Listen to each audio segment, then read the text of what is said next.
Ellarigu namaskara. Good morning to you all. This was the moment we are waiting for. The Honorable Prime Minister has arrived. Now the inaugural program begins. Invocation first. This is the centenary theme song. Like a drop containing the ocean, the centenary theme song holds the past, the present, and the future in a tapestry of metaphors. It pays rich tributes to the founding fathers, lingers at the poets and philosophers who ensured serenity, and anticipates a future that opens the doors for bountiful cornucopia of the intellect. The song, resulting from the combined effort of 3 generations of poets, has been set to music by the renowned award-winning composer, lyricist, and music director of Karnataka, Sri Hamsalekha.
Overseeing the preparation of the 103rd Indian Science Congress, Dr. Ashok Kumar Saxena has scheduled and coaxed the reluctant participants to be more functional.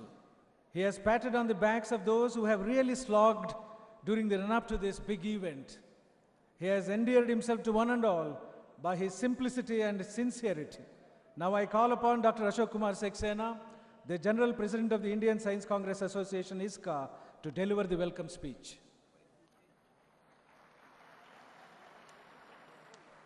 Thank you very much. Good morning to everybody. Honorable Prime Minister Shri Narendra Modi ji, His Excellency Governor of Karnataka Shri Bajubhai Rudabhai Balaji, Honorable Chief Minister Shri Siddaramaiah ji, Honorable Minister of Science and Technology and Earth Sciences, Dr. Harshvardhan ji, Minister of State, Science and Technology and Earth Sciences, Shri Y.S. Chaudhary ji, Bharat Ratna Professor C.N.R. Rao ji, Organizing Chairman and Vice Chancellor of this university, Professor K.S. Rangappa, members of ISKA Council, respected Nobel laureates, ISKA awardees, distinguished Indian and foreign scientists, honored guests, media friends, dear students and delegates, ladies and gentlemen, namaskar, good morning, a very happy new year to all of you. First and foremost, I would like to welcome our Honorable Prime Minister Shri Narendra Modi ji in this 103 Indian Science Congress. He has already unveiled a new horizon by proposing Make in India to intermingle scientific research with India's development.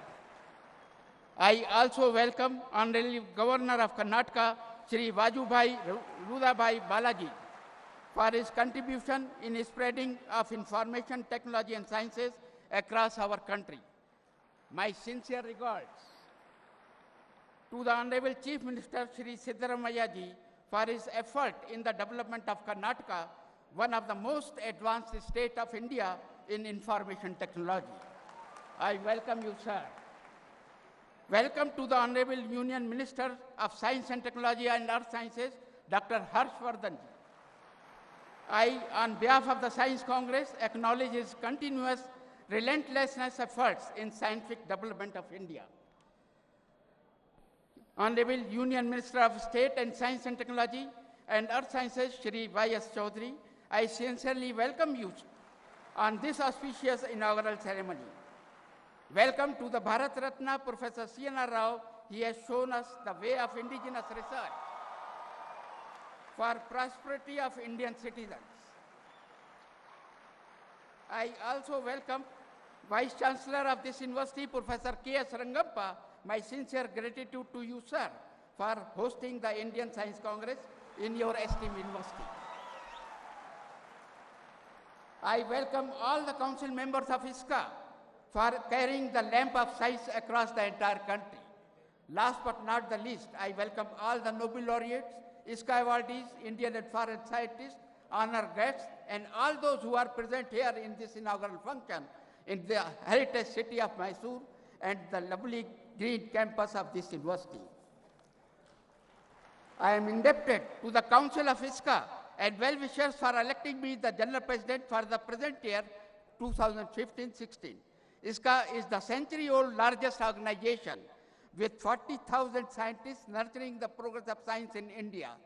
This address is dedicated to the great Indian scientist who has been also the President of India, late Dr. APJ Abdul Kalam, after a long time.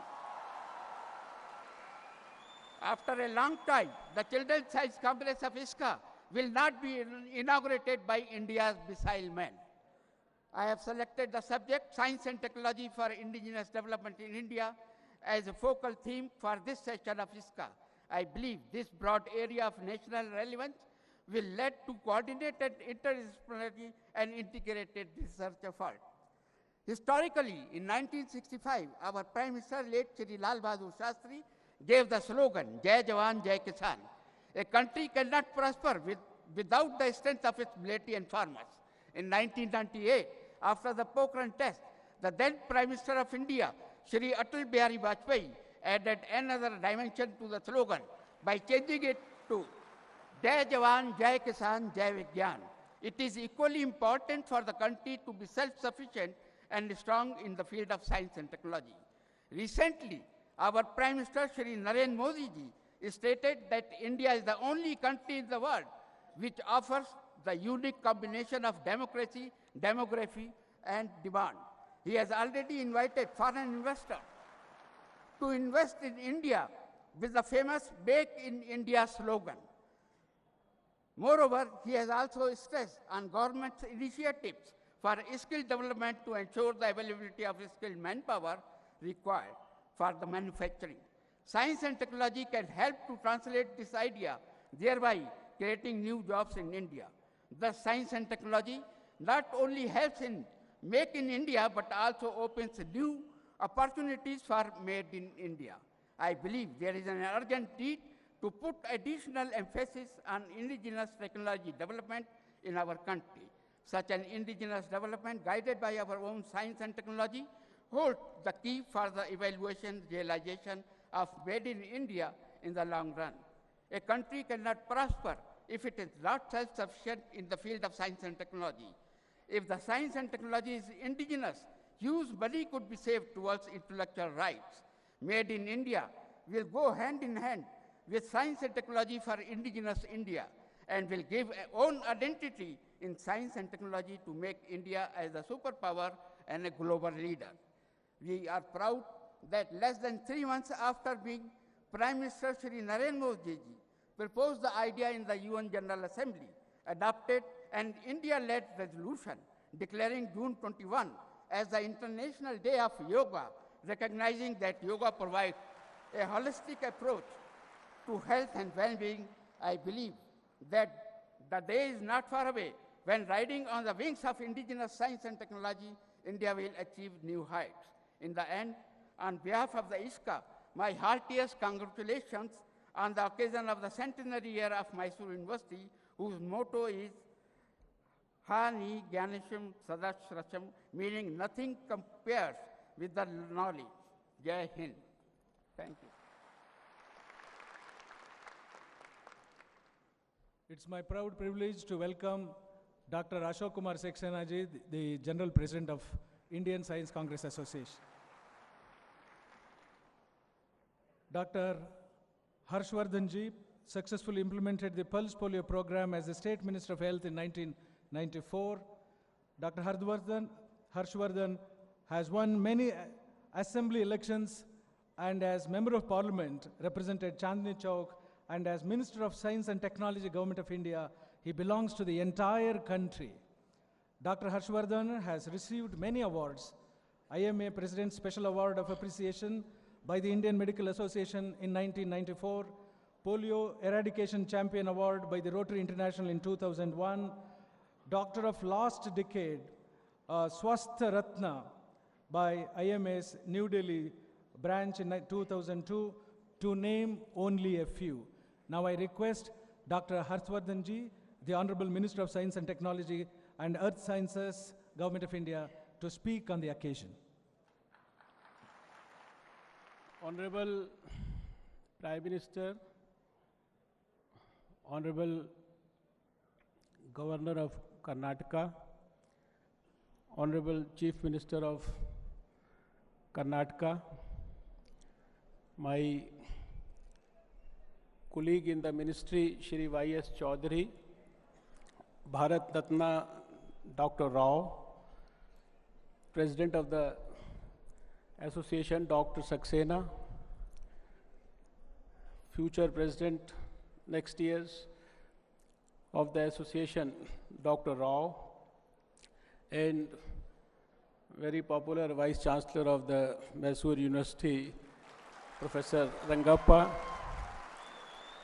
two of my senior distinguished colleagues of my cabinet who are very popular leaders in Karnataka, Shri Sadanand Gowda ji and Shri Anant Kumar ji, Nobel laureates, all the members of the Council of Indian Science Congress Association, all the scientists, research fellows, students, friends from the media. Friend, it's a very, very privileged moment for me to be able to address you second time within 1 year. As you all know, we have got a very, very dynamic Prime Minister who has a lot of passion and respect and faith in science and its potential. Fortunately, he is blessed with the legacy of another great Prime Minister of India, Shri Atal Bihari Vajpayee, who added the dimension of Jai Vigyan to Jai Jawan and Jai Kisan. I feel extremely grateful to all of you, the members of the association, for giving a particular theme to this conference, which is in tune with the vision of our Honorable Prime Minister. As you all know, he has given a lot of programs with a lot of thinking into them to ensure that we are able to solve the unresolved problems of millions of our countrymen. I feel extremely grateful to you for coming to this conference from all parts of India and from abroad also. And I'm sure that the deliberations in this conference will certainly help the Government of India in formulating, revising, and redrafting its policy towards the solution of the various problems. When I came to this conference last year, I was only a couple of weeks old as the Science and Technology Minister. And now when I have come to you, after 1 year, I have visited a large majority of the science institutions in the country and have interacted with the scientists, research fellows, and virtually everyone who is involved in the field of science. And I can say with utmost confidence now that our country doesn't need to look at West for most of the things right now. We have most of the cutting-edge technologies in India now. We have the finest scientists with the greatest intellectual acumen available with them. We have very, very encouraged and very, very enthusiastic research fellows who are putting their heart and soul into ensuring that the science can really be connected to the people and it can really solve the problems of the country. Just to give you a brief glimpse, I can tell you that there are hundreds of things about which I can talk now, but the paucity of time doesn't allow that. But you will be happy to know that in a large number of things, we are world class or even better than world class. When we talk of weather forecasting, when we talk of cyclone forecasting, when we talk of the tsunami early signs, and then when we talk of the services that we provide to our farmers and fishermen through our agromet facilities, they are all world class. We give informations to more than 1 crore farmers these days, and you will be happy to know that the informations given by the Science and Technology Ministry to the farmers and the fishermen, as per the report of the National Council of Applied Economic Research, is worth more than 1 lakh crores positive impact in GDP for the farmers and 34,000 crores positive impact through the information that we give to our fishermen. We have already put a very, very sophisticated indigenous polar research vessel in the Antarctic region for all the scientific observations in the field of biotechnology. We are now into advanced genomic study, and you will be happy to know that 10 years back, a human genome sequencing required something like $100 million. Now the same human genome sequencing, which helps in personalized treatment and precision medicine, it can be done within a cost of $1,000 only. We have been able to provide, with the help of the Prime Minister and his blessings, rotavirus vaccine developed by our own scientists in the Universal Immunization Program. And in the near future, you will be soon seeing the dengue and the malaria vaccine. available for our people, which is in the advanced stages of research. Our BIREC, the council which assists research in biotechnology, is helping 300 companies right now and helping 100 entrepreneurs. We are sixth in number of, in terms of our publications in science journals in the whole world, and in the field of nanotechnology, we are third in the whole world in terms of our research that we have done till now. We are in the process of establishing 5 technology research centers, which will be advanced centers for translational research in all the relevant fields. Friends, we have been able to use our CSIR for development of a number of technologies for water purification in the villages, for developing a new drug for diabetes, which is called the MGR34, planned through 6 extracts, information for which is available in the Ayurvedic text.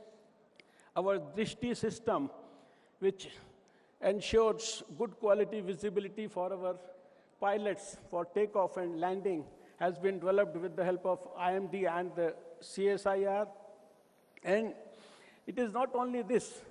You have just heard that our scientists were able to successfully launch the AstroSat in space, our window into the universe, which is sending us superior images as compared to any other images sent by any other satellite anywhere in the world. Friends, I remember at the last conference of 103rd conference, our Prime Minister had guided us to collaborate with other ministries for use of science and technology for other things. And I feel happy and satisfied to tell you that we are actively collaborating with the Ministry of Electronics and the Information and Technology for our supercomputing mission, one of the biggest missions for the country, for big data analysis.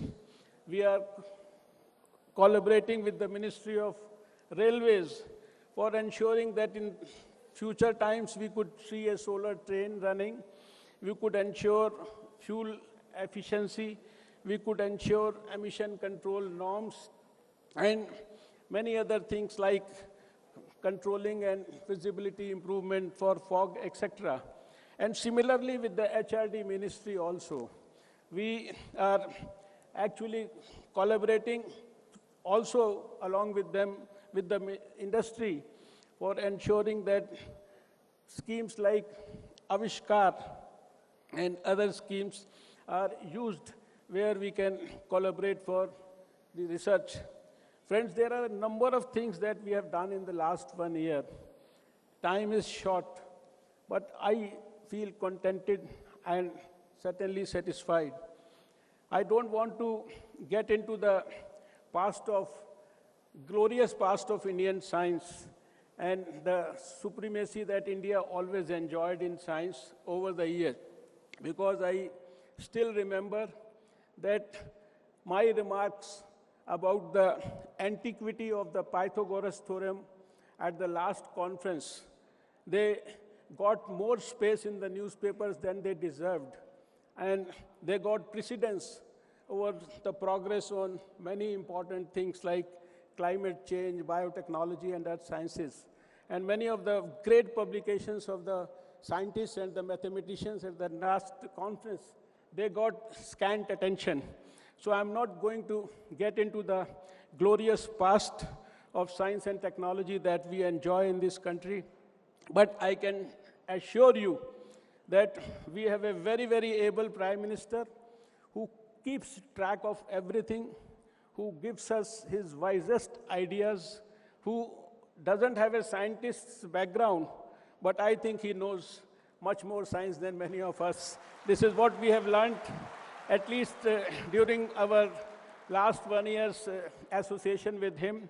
And I request you to use this forum to give us the best possible ideas, because today's is the time when ideas economy is important, The innovation coefficient is important, and I'm sure that if you will put your heart and soul into producing the best ideas, all our programs that have been envisioned by the Prime Minister, whether it is the Swachh Bharat or the Make in India or the Digital India or the Sashakt Bharat, smart cities, etc., they have all been planned to ensure that all the unresolved problems of millions of our poor people in this country over the last 65 years, they get resolved during the leadership of Shri Narendra Modi ji.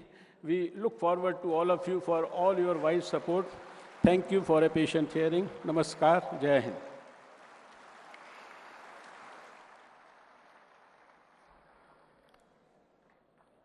Thank you, sir.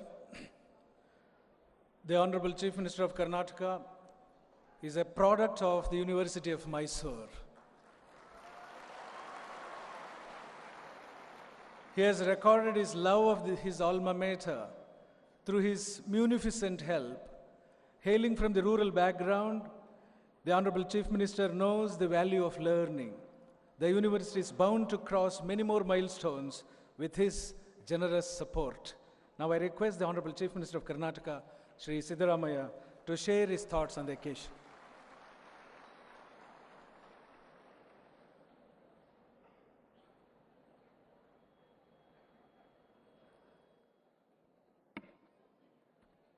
Shri Narendra Modi ji, Honorable Prime Minister of India, Shri Vajubhai Rudabhai Walaji, Honorable Governor of Karnataka, Dr. Harshavardhan ji, Honorable Union Minister for Science and Technology, Shri Y.S. Chaudhary ji, Honorable Minister of State for Science and Technology, Bharat Ratna, Professor C.N.R. Rao,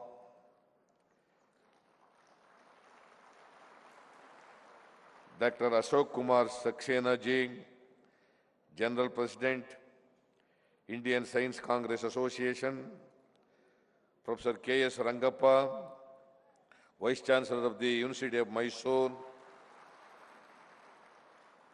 Nobel laureates, Fields medalists, distinguished Indian and foreign scientists, media persons, ladies and gentlemen. It is my pleasure and privilege to be present at the inauguration of the 103rd Indian Science Congress in the city of palaces, Mysuru. I am happy that Nobel laureates and eminent scientists, including Bharat Ratna Professor C.N.R. Rao, are participating in the annual mega event, which has a great significance to the scientific world. Even as I stand in front of you, I become nostalgic about my own student days being an alumnus of this great university. I did my bachelor's degree in science from the Yuvaraja's College in Mysuru 4 decades ago. Even today, I feel that I am a student of science. I have not forgotten my classmates and my teachers. Everything is clearly imprinted in my memory.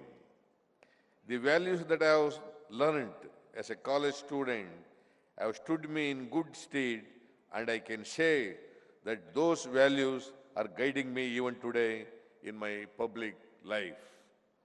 It's a happy coincidence that the University of Mysuru is celebrating its centenary and 103rd Indian Science Congress is being held when I am discharging my duties as the Chief Minister of Karnataka.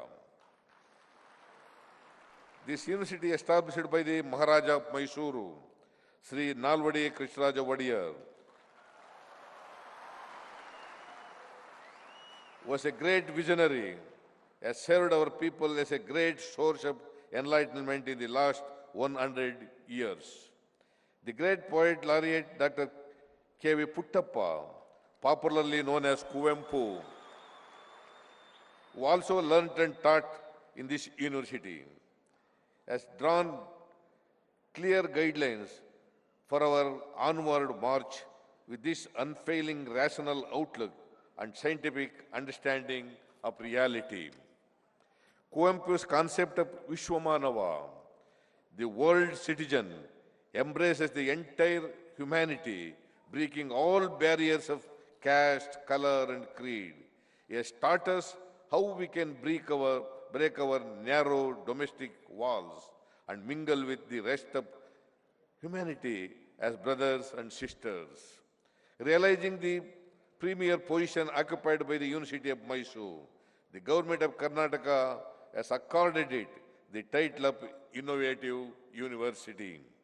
Now, I believe in all sincerity that the university is poised to obtain the recognition as a national university. I appeal to our beloved Prime Minister to accord the status of national university to the University of Mysuru, which it richly deserves. Science and technology for indigenous development in India is the theme of 103rd Indian Science Congress.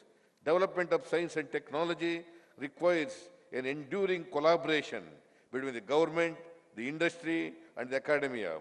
In our state, we have been striving to achieve this partnership by engaging the industry and the academic world through vision groups in various sectors, where policymakers, academia, and industry come together to deliberate upon and to suggest policy and program level initiatives for accelerating development.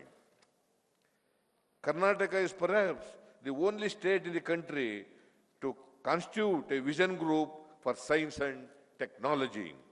The vision group has been functioning since 2008 under the stewardship of Bharat Ratna Professor C.N.R. Rao and has been playing a vital role in promoting centers of excellence in science, medicine, and engineering, supporting basic research, and in improving science education in schools and colleges. I would like to inform this August gathering that Karnataka is home to over 3,500 information technology units, with Bengaluru, the information technology capital of India, as the largest cluster contributing to over one-third of the Indian IT exports, estimated at over rupees 2 lakh crore during 2014 and 15. The state is also leader in biotechnology, with the presence of over 300 biotechnology companies contributing to over one-third of the biotechnology exports from the country. I believe that the abundant pool of talent and the presence of reputed research and development institutes have been key growth drivers for the preeminent position enjoyed by the state today in the fields of information technology and biotechnology. Young men and women who are barely out of college are setting up startups ignited by a position for innovation and driven by a strong scientific temper imbibed in them. It is the zeal and the promise that has prompted the state government to bring out a startup policy aimed at encouraging and nurturing entrepreneurship through a series of inventions like setting up of incubation centers, fostering strong partnership between research and development and industry, providing early stage and venture capital funding to startups. Science and technology provide us the wherewithal to bring about a rapid socio-economic transformation in a short time using innovative methods and solutions. I exhort all the scientists assembled here to deliberate upon and recommend strategies for accelerating the pace of science and technical advancement in our country, with focus on science and technology, not merely for indigenous development, but also for inclusive growth. I am sure the proceedings of the 103rd Science Congress would provide a definite direction in which we have to move in the realms of scientific inquiry. This is a platform for the young scientists to learn and understand how the Nobel laureates think and how scientists of eminence solve the problems faced by mankind today. I am also sure that great ideas will emerge out of the interactions that will take place during these 5 days in the mega meet. Mysuru is my hometown. It is practicing the concept of Atiti Devo Bhava by showing and showering all affection and warmth to the guests with its hospitality. I am sure that you will make use of your stay in Mysuru to visit places of historical importance and interest in nature. I also take this opportunity to thank the Honorable Prime Minister, Sri Narendra Modi ji, the Chancellor of Universities in Karnataka, and the Governor, Sri Vajubhai Walaji, Honorable Minister for Science and Technology, Dr. Harshavardhan ji, Honorable Minister of State for Science and Technology, Sri Y.S. Chaudhary ji, and all the Nobel laureates and eminent scientists besides esteemed delegates. I wish the 103rd Indian Science Congress a grand success. Thank you all. Jai Hind, Jai Karnataka.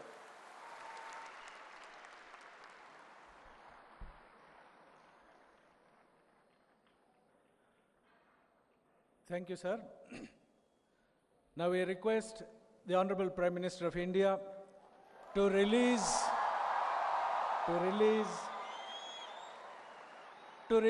2 documents. One, 103rd Indian Science Congress plenary proceedings, and the next one is Technology Vision 2035 document.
Now I request all the Indian Science Congress Association awardees 2015 and 16 to come on stage to receive the awards from the Honorable Prime Minister of India.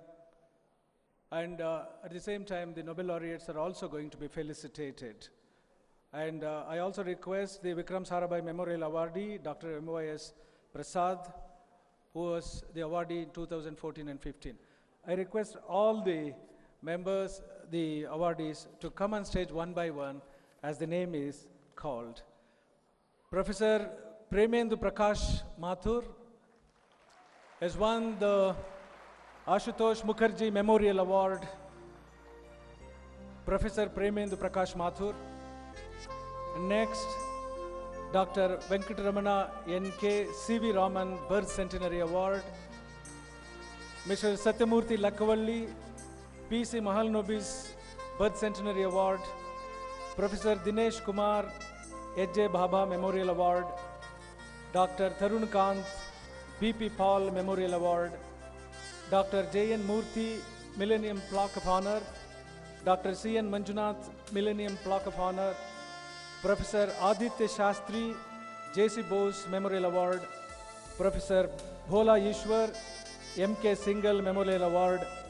Professor G.D. Jamis P.C. Ray Memorial Award. Professor M.O.S. Prasad Vikram Sarabhai Memorial Award 2014-15. Professor Arthur B. MacDonald, the Nobel Laureate of USA for Physics 2015. Professor David J. Gross, Nobel Laureate USA, Particle Physicist 2004 Nobel Laureate. Professor Dan Shechtman, Nobel Laureate Israel 2011. Chemistry, Professor John B. Gurdon, Nobel Laureate UK 2012, Physiology or Medicine. Professor Manjul Bhargava, Fields Medal winner, known primarily for his contribution to number theory. Professor Sergei Heroshe, Nobel Laureate France 2012, Nobel Laureate for Physics. Professor M. Balakrishnan, National Award for Science and Technology Intervention in Empowering the Physically Challenged. And he, on behalf of both himself and P.V. Madhusudan Rao, is going to receive the award coming on stage.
Professor Arthur B. MacDonald, Nobel Laureate, USA.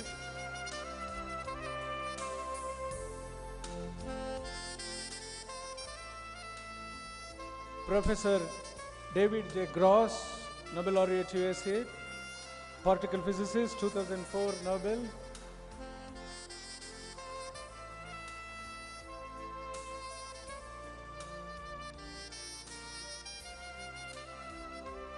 Professor Dan Shechtman, Nobel Laureate, Israel, 2012, Physiology or Medicine.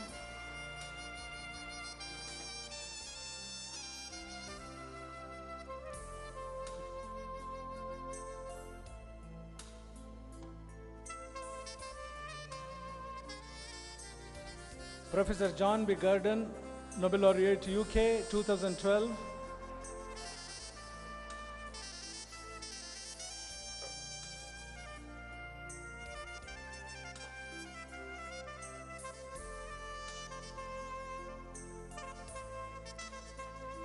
Professor Manjul Bhargava, Fields Medal winner,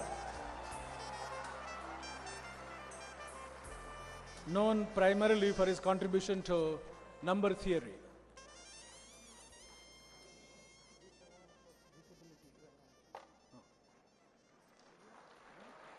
Now,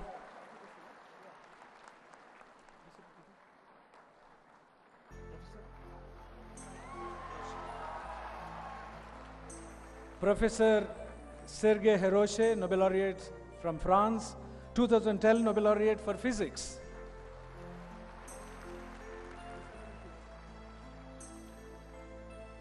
Professor M. Balakrishnan, National Award for Science and Technology Intervention in Empowering the Physically Challenged. He, along with Professor P.V. Madhusudan Rao, has won this award, and Professor M. Balakrishnan is receiving the award on behalf of his colleague, Professor Madhusudan Rao, as well.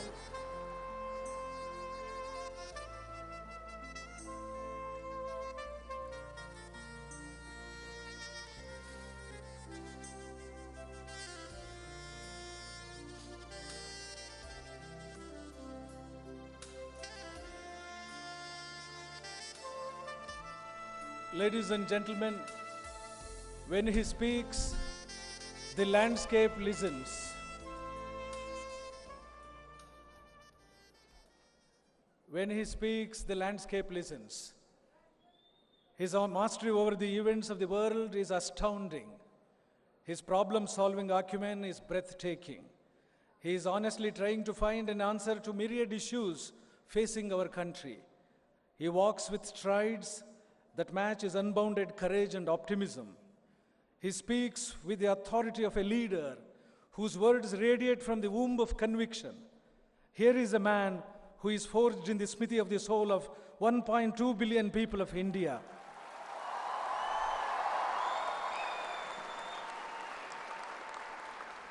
That person is none other than our Honorable Prime Minister, Shri Narendra Modi ji. Now I request the Honorable Prime Minister of India to address the gathering.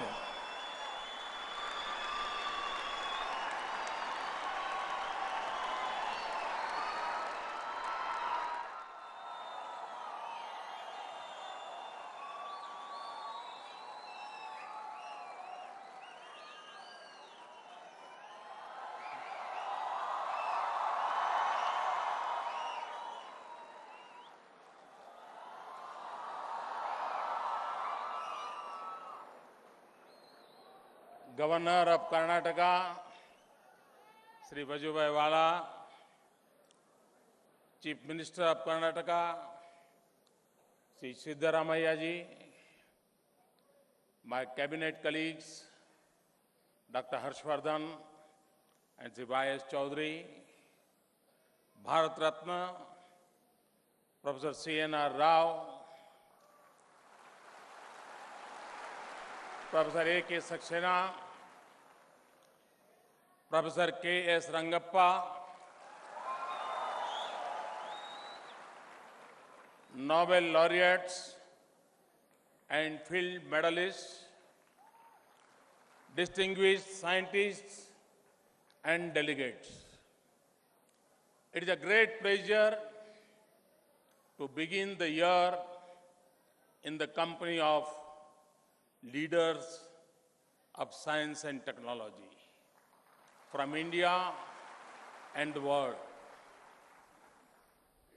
For our confidence about the future of India comes from our faith in you.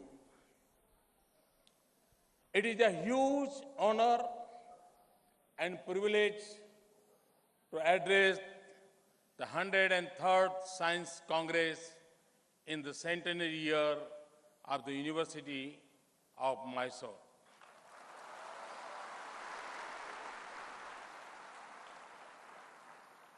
Some of the tallest leaders of India have passed through the doors of this respected institution. The great philosopher and India's second president, Dr. Radhakrishnan, and Bharat Ratna, Professor C.N.R. Rao, are among them. The history of the Science Congress and the University of Mysore began around the same time. It was the time for a new awakening in India. It sought not just freedom, but also human advancement in India. It wanted not just an independent India, but an India that could stand independently.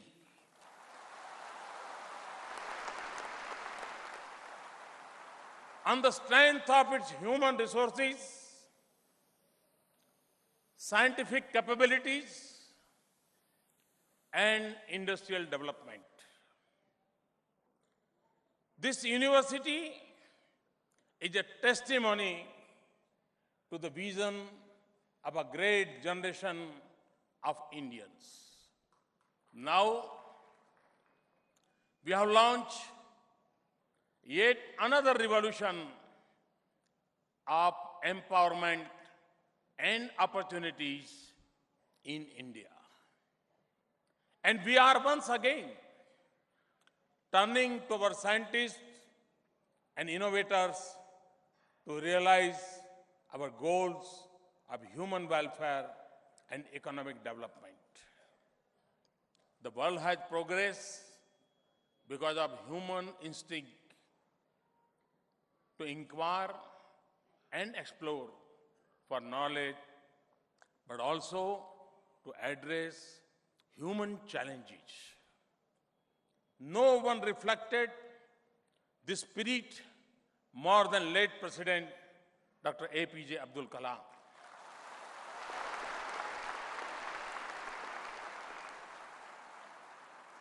He was alive for outstanding scientific achievements, and he was the heart of a boundless compassion and concern for humanity. For him, the highest purpose of science was the transformation of the life of the weak, the underprivileged, and the youth. And his life mission was a self-reliant and a self-assured India that was strong and cared for its people. Your theme for this Congress is a fitting tribute to his vision. And it is leaders like Professor Rao and President Kalam and scientists like you who have placed India at the forefront of science and technology in many areas. Our success spans from the core of the tiny atom to the vast frontier of space. We have enhanced food and health security, and we have given hope for a better life to others in the world. As we increase the level of our ambition for our people, we will also have to increase the scale of our efforts. So for me, good governance is not just about policy and decision making, transparency and accountability. It is also about integrating science and technology into the choices we make and the strategies we pursue. Our digital networks are expanding the quality and reach of public services and social benefits for the poor. And in the first ever National Space Conference, we identified 170 applications that touch almost every aspect of governance, development, and conservation. We are launching Startup India that will encourage innovation and enterprise. We are creating technology incubators in academic institutions and have asked for a framework of scientific audit for scientific departments and institutions in the government. It is with the same spirit of cooperative federalism that is shaping center-state relations in every area that I am encouraging greater scientific collaboration between central and state institutions and agencies.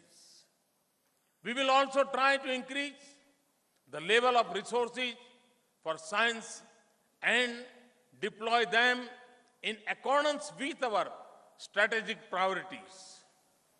We will make it easier to do science and research in India, improve science administration, and expand the supply and improve the quality of science education and research in India.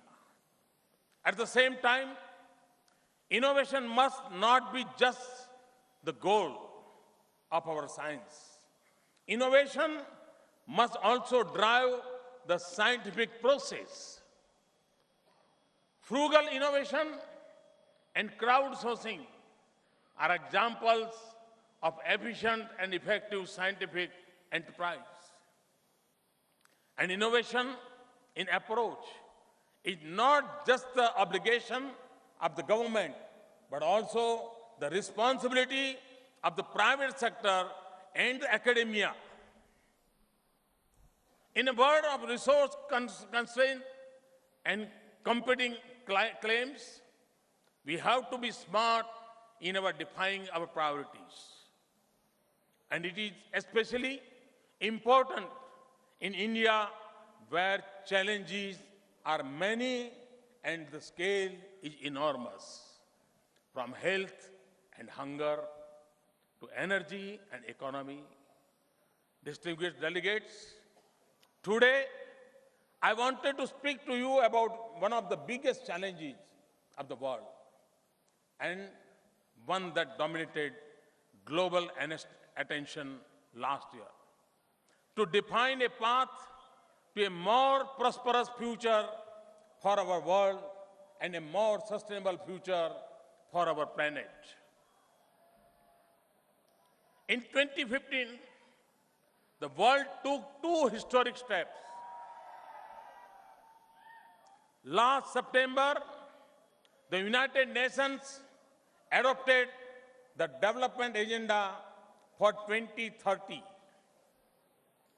It places elimination of poverty by the end of 2030 and economic development at the top of our priorities, but with equal emphasis on sustainability of our environment and our habitats. And last November, in Paris, the world came together to craft a historic agreement to change the course of our planet. But we achieved something else that is equally important. We succeeded in bringing innovation and technology to the heart of the climate change discourse. We were consistent in our message that it is not enough to speak of targets and restraints. It is essential to find solutions that help us transition easily to a future of clean energy. I also said in Paris that innovation is important not just for combating climate change, but also for climate justice. For the developed world must leave enough of the little carbon space left for developing countries to grow. For this, we need research and innovation to make clean energy technology available, accessible, and affordable for all. At Paris, President Hollande, President Obama, I joined a number of global leaders for an innovation summit. We pledged to double national investments in innovation and build a global partnership that combines the responsibility of governments with the innovative capacity of the private sector. I also suggested an international network of 30-40 universities and labs focusing for next 10 years on transforming the way we produce, distribute, and consume energy. We will also pursue this in G20. We need innovation to make renewable energy much cheaper, more reliable, and easier to connect to transmission grids. This is especially critical for India to achieve our target of adding 175 gigawatts of renewable generation by 2022. We must also make fossil fuel like coal cleaner and more efficient. And we should tap newer sources of renewable energy, from ocean waves to geothermal energy, at a time when energy sources that fuel the industrial age have put our planet in peril. And as the developing world now 6 to lift billions of people into prosperity. The world must turn to sun to power our future. So at Paris, India launched an international solar alliance to forge a partnership between solar-rich countries. We need science and technology not just to make clean energy an integral part of our existence, but also to combat the impact of climate change on our lives. We have to develop climate-resilient agriculture.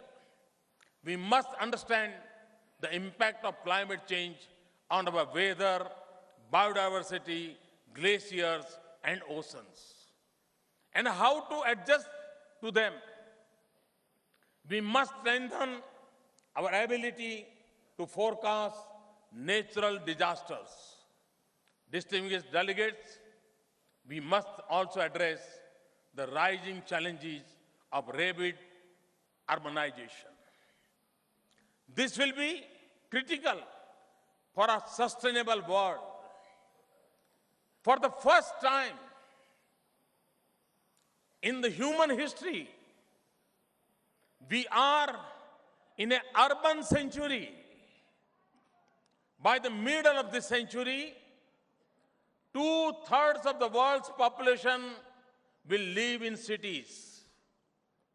A little less than 3 billion people will join the existing 3.5 billion urban dwellers, and 90% of the increase will come from developing countries. Many urban clusters in Asia will exceed the population of the mid-sized countries elsewhere in the world. More than 50% of India will be living in urban habitats by 2050. And by 2025, India may already have more than 10% of the global urban population. Studies suggest that nearly 40% of the global urban population lives in informal settlements or slums, where they face a range of health and nutritional challenges.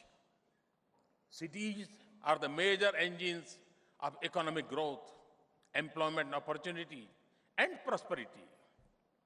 But cities account for more than 2/3 of global energy demand and result in up to 80% of global greenhouse gas emission. That is why I have placed so much emphasis on smart cities. It is not just about cities that are networked to become more efficient, safe, and better in delivery of services. It is also a vision of sustainable cities that are both locomotives of our economies and heavens of our healthy livings.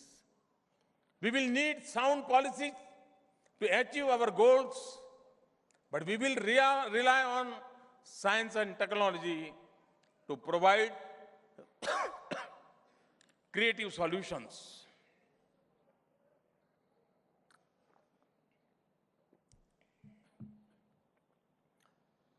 We must develop better scientific tools to improve city planning with sensitivity to local ecology and heritage, and reduce the demand for transportation, improve mobility, and reduce congestion. Much of our urban infrastructure is yet to be built. We must maximize the use of local material with scientific improvements and then make building more energy efficient. We have to find affordable and practical solutions for solid waste management, converting waste into building material and energy and recycling wastewater, urban agriculture and ecology should get more attention. And our children must breathe cleaner city air. And we need solutions that are comprehensive and rooted in science and innovation. We need your inputs to make our cities more immune to the consequences of natural disaster and our homes more resilient. This is also mean making retrofit of our buildings affordable. Distinguished delegates, a sustainable future for this planet will depend not only what we do on land, but also on how we treat our oceans. Oceans occupy more than 70% of our planet, and over 40% of humanity and 60% of the world's largest cities are found within 100 kilometers of the coast. We are at the cusp of a new era where oceans will become important drivers of our economies.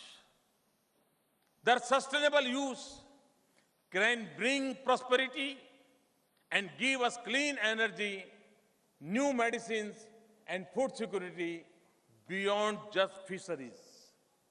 That is why I refer to the small island states as the large ocean states. Ocean is critical to India's future too. With over 1,300 islands, a 7,500-kilometer coastline, and 2.4 million square kilometers of exclusive economic zone. That is why, in the past year, we have increased our focus on ocean or blue economy. We will raise the level of our scientific efforts in marine science. We will set up an advanced center of research in marine biology and biotechnology and establish a network of coastal and island research stations in India and abroad.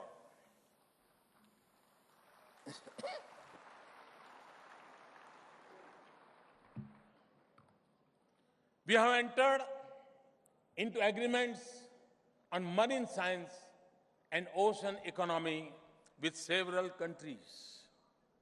We will also hold an international conference on ocean economy and Pacific Island countries in New Delhi in 2016. Distinguished delegates, rivers have played as important a role in human history as oceans.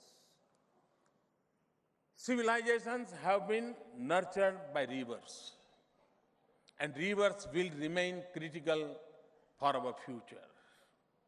So revival of rivers is an essential part of my commitment. For a cleaner and healthier future for our society, economic opportunities for our people, and renewal of our heritage, we need regulations, policy, investments, and management to achieve our objective. But we will succeed only when we integrate technology, engineering, and innovation into our efforts. Not just to clean our rivers now, but to keep them healthy in the future as well. For this, we also need scientific understanding of the impact of urbanization, farming, industrialization, and groundwater use and contamination on the river ecosystem. River is the soul of nature. The renewable must be an element of a larger effort to sustain nature. In India, we see humanity as a part of nature, not outside or superior to it, and divinity manifested in nature's diverse forms. So, conservation is rooted in the natural instincts of our culture and tradition, and in our commitment to the future. India has a rich heritage of ecological knowledge. We have scientific institutions and human resources to mount concentrated national action on conservation of nature that is rooted firmly in scientific studies and methods. Distinguished delegates, and if we wish to restore the harmony between human and nature, we must also harness the full potential of traditional knowledge. Societies across the world have developed the enormous wealth through wisdom gathered over the ages, and they hold the secrets to economic, efficient, and environment-friendly solution to many of our problems. But today, they are at risk of extinction in our globalized world. Like traditional knowledge, science has also evolved through human experiences and exploration of nature. So we must recognize that science, as we see it, does not constitute the only form of empirical knowledge about the world. And we must bridge the distance between traditional knowledge and modern science so that we can craft local and more sustainable solutions for our challenges. So in agriculture, even as we seek to make our farms yield more, reduce the intensity of our water use, or increase the nutrient content of our farm output, we should also integrate traditional techniques, local practices, and organic farming to make our agriculture less resource intensive and more resilient. And in the area of health, modern medicines have transformed healthcare. But we must also use scientific techniques and methods to delve deeper into traditional medicines and practices like yoga for more holistic lifestyle. And change our paradigm from treatment to wellness. This is especially important in dealing with growing challenge of the lifestyle disease that take a huge toll in terms of human lives and economic costs. Distinguished delegates, as a nation, we still inhabited many worlds. We are at the global frontiers of achievements in science and technology. We also see the uncertainty and despair of many living at the edge of existence, looking for a life of hope, opportunity, dignity, and equity. We must meet these aspirations at a speed and on a scale that is rare in human history. And from the richness of our tradition, the consciousness of our age, and the strength of our commitment to our world, we must choose the most sustainable path possible.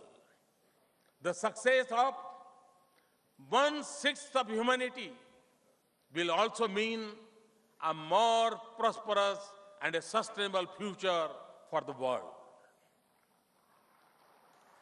We can only do this With your leadership and support, we will realize it when, in the words of Vikram Sarabhai, we encourage scientists to interest themselves in problems outside their fields of specialization.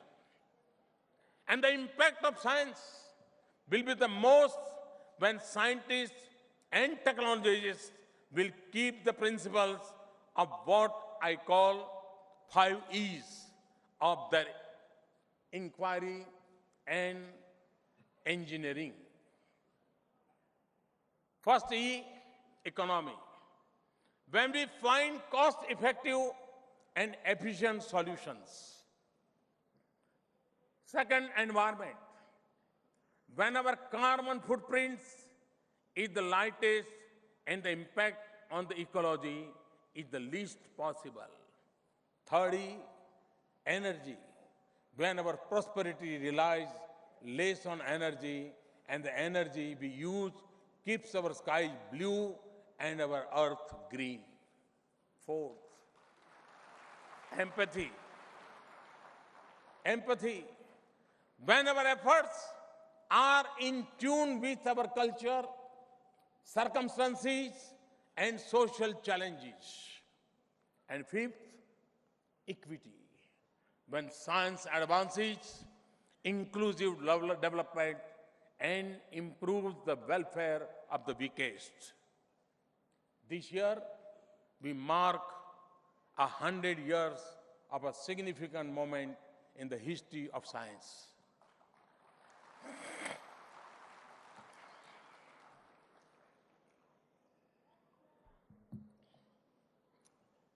When Einstein published in 1916 the foundation of the general theory of relativity, today we must recall the humanism that defined his thought.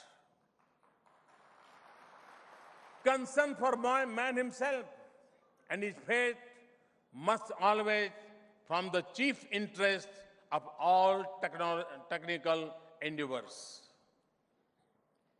Nothing can be higher duty for us, whether we are in a public life or we are private citizens, and whether we are in business or explore science, than to leave the planet in a better state for our future generations. Let the different disciplines of science, technology, and engineering unite behind this common purpose. Thank you very much. Thanks a lot.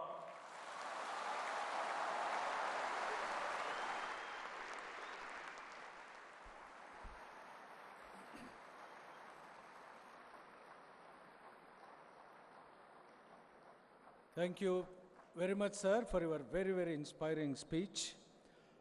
Now I request Dr. Ashok Kumar Saxena, the General President of the Indian Science Congress Association, to present a memento to the Honorable Prime Minister of India. And I also request our Honorable Vice Chancellor to join him in this very momentous occasion.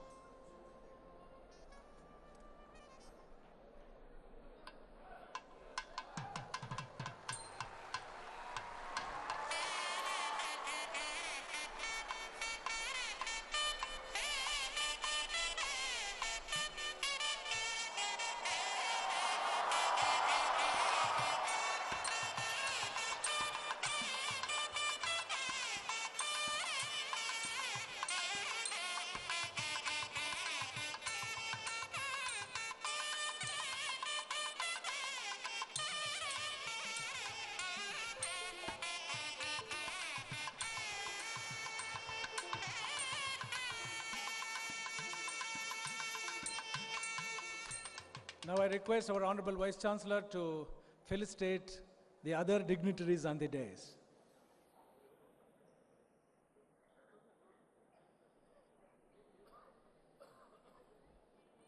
I request the Honorable Vice Chancellor to felicitate our Honorable Excellency the Governor and the Chancellor of the Universities of Karnataka.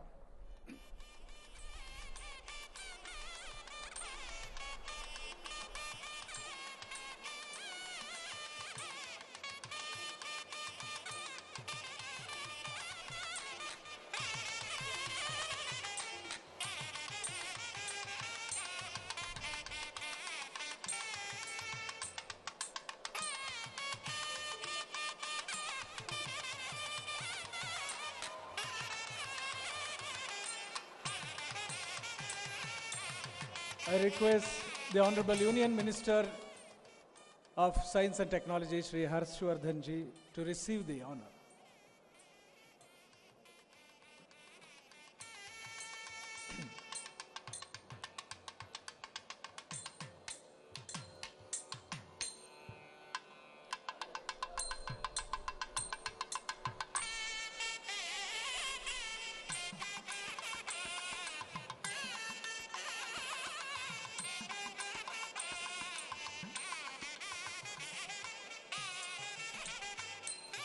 I request the members of the audience to kindly be seated. We are coming to the end of the inaugural program. Please kindly be seated. Now I request the Honorable Union Minister of State, Shri Y.S. Chaudharyji, to receive the honor.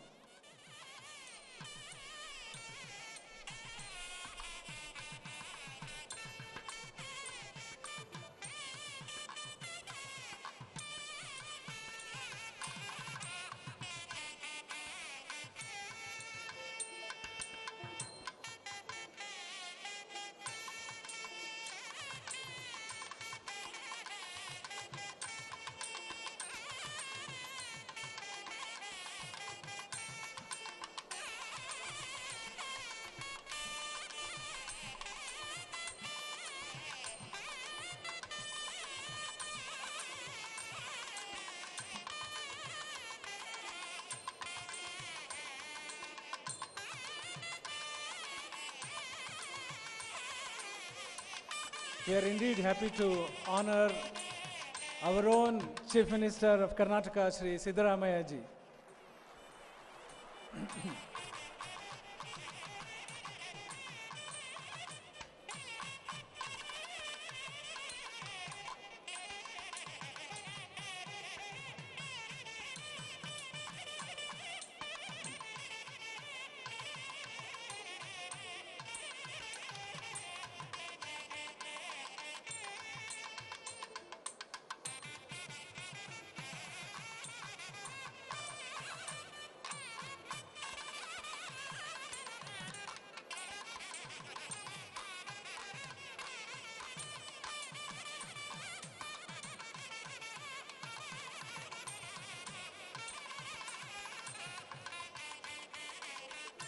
We are honoring the Dean of Science of India, Professor C.N.R. Rao.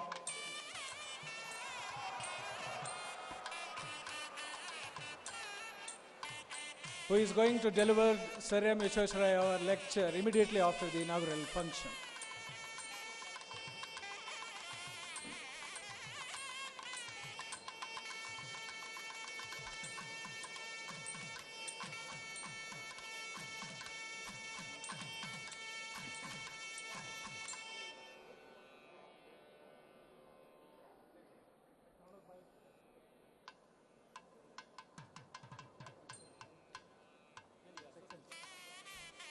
Now it is the turn of the General President, Professor Ashok Saxena, to receive the honor.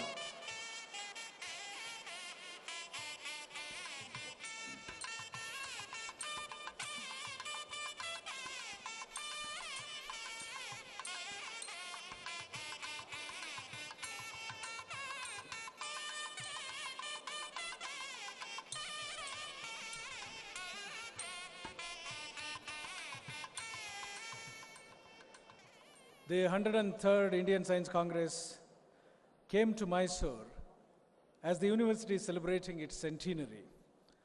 The dynamic Vice Chancellor, who is also a well-known scientist, has changed the very landscape of the university. His association with these distinguished universities of the world has enabled him to convert the University of Mysuru in the image of the illustrious institutions he has observed all over the world. He has reiterated many times that this is the best he can give back to his alma mater that has nurtured him during these 40 years. Now, as the chairman of the organizing committee, I request Professor K.S. Rangappa, the Honorable Vice Chancellor, to propose a vote of thanks. ಎಲ್ರಿಗೂ ನಮಸ್ಕಾರ.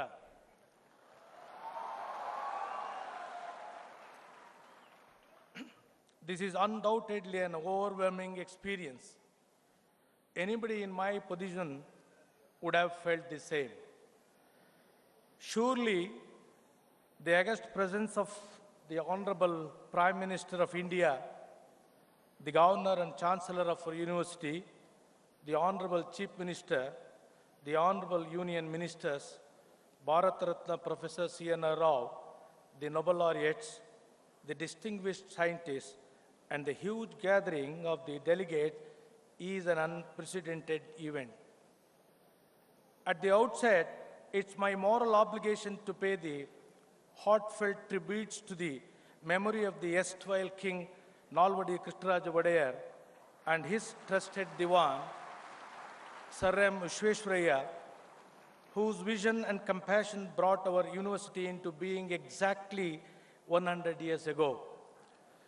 Fortunately, the scion of the royal dynasty is here with us. I acknowledge with gratitude the presence of Sri Yaduvir Krishnadatta Chamraja Vadayar and his mother, Maharani Pramoda Devi Vadayar. During these 100 years, the university has ably served the cause visualized by our founding fathers, that is, to take learning to the doorsteps of the common man. The university has gathered momentum at each stage by the dedicated service of a long line of illustrious administrators and visionary vice chancellors whose efforts I gratefully acknowledge. Because of the cumulative endeavors, the University of Mysuru is accredited for the third time by National Assessment and Accreditation Council with a score of 3.47 on a 4-point scale and was awarded A grade.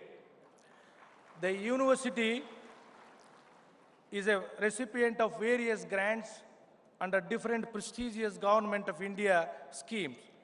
Thus, we have been recognized as the Institution of Excellence, University with Potential for Excellence, Center for Potential for Excellence in a particular area, promotion of university research and scientific excellence, etc. It is evident that we have not rested on our past glory. We are forging ahead with renewed vigor as we are answerable to the coming generations. The Honorable Prime Minister is an embodiment of robust optimism. This optimism is born out of the intrinsic faith he has in our 1.2 billion fellow countrymen. The people of our great nation have reciprocated his trust in equal measure as he has emerged from the sacred collective of people as a Sri Samanya. His rise to the top position as Prime Minister is both logical and inevitable. In the scheme of things, nature nurtures some individuals so that they take the reins of power to lead the country to the pinnacle of glory. We have a great leader at the helms of affairs in India today, who like the Greek hero Prometheus, will bring fire from heaven, waging a war against those who thought his intention of bringing succor to his fellow human beings. 100 years is a journey replete with achievements and accolades. We gratefully acknowledge that the government of Karnataka has already bestowed on us the innovative university status.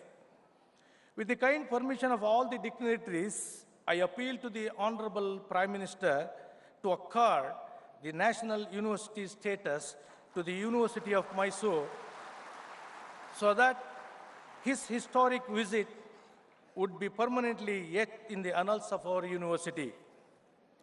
As everyone knows, the Honorable Prime Minister is a breath of fresh air in the public life of India. His ideas and concepts like Swachh Bharat, Make in India, have administered a shock of recognition regarding the burning issues of our country. His missionary efforts to project India on the global stage are sure to bear fruit. In the last Man Ki Baat program of 2015, the Honorable Prime Minister has clearly indicated where his heart is. Accordingly, a Vikalang should be called a Divyang. These ideas have already changed the mindset of the people. You would all agree if I say that his arrival has enhanced the splendor of the 103rd Indian Science Congress. The university is really honored by his presence. I thank the Honorable Prime Minister Sri Narendra Modi ji, our great charismatic leader. The Governor of Karnataka and the Chancellor of our university, Sri Vajubai Rudabai Walaji, is a person of few words, but he has understood the history and trajectory of each and every university of Karnataka. He has definite ideas about the direction in which the universities ought to be led. We are indeed grateful for all his guidance and leadership. I thank His Excellency Sri Vajubai Rudabai Walaji for gracing the occasion. We acknowledge with great pride that our Honorable Chief Minister of Karnataka, Sri Siddaramaiah ji, is a product of our university. That says it all. Realizing the momentous nature of the centenary celebrations of our university, he has granted resources generously. He is guiding us in all respects so that our university is counted among the best in India. Looking forward to his continued support and guidance, I thank our Honorable Chief Minister of Karnataka, Sri Siddaramaiah ji. The Honorable Minister for Science and Technology, Government of India, Dr. Harshvardhan ji, is a highly knowledgeable person. He is providing perfect leadership to the scientific community of India at present. I thank Dr. Harshvardhan ji for making it possible to be in this Science Congress.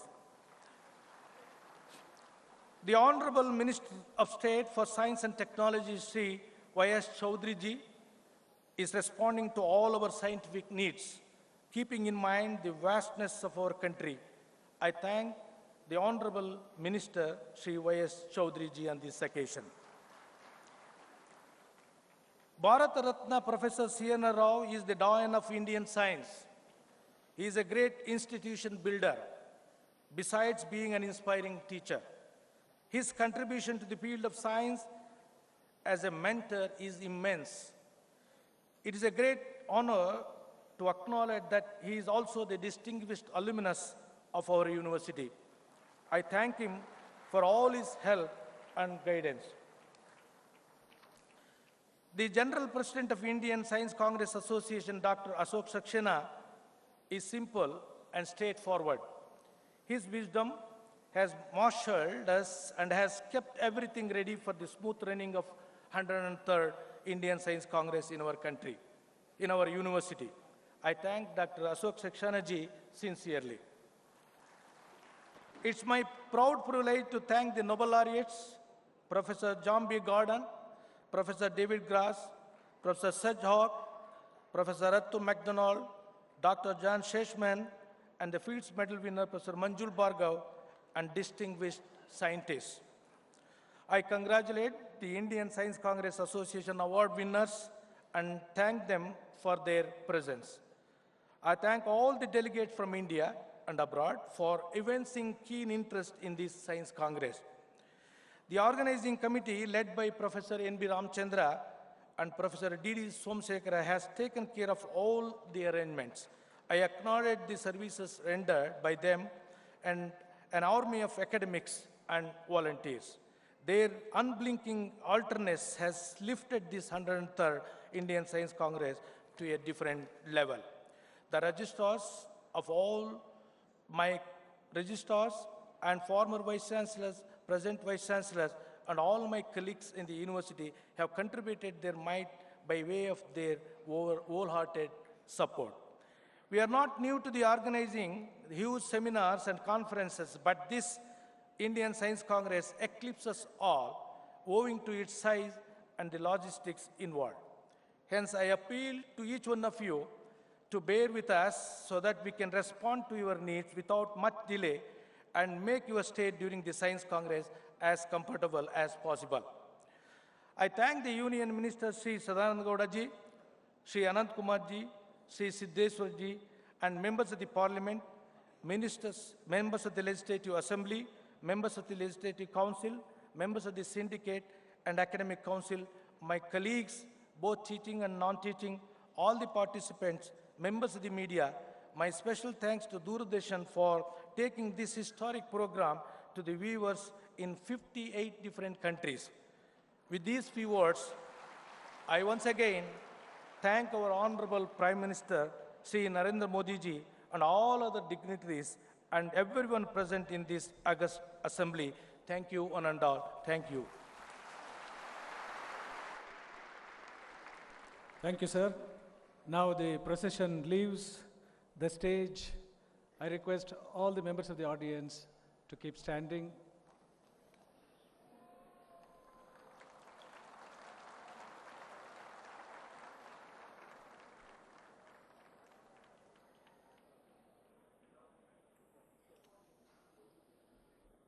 Let me make an announcement. At 12:15, the professor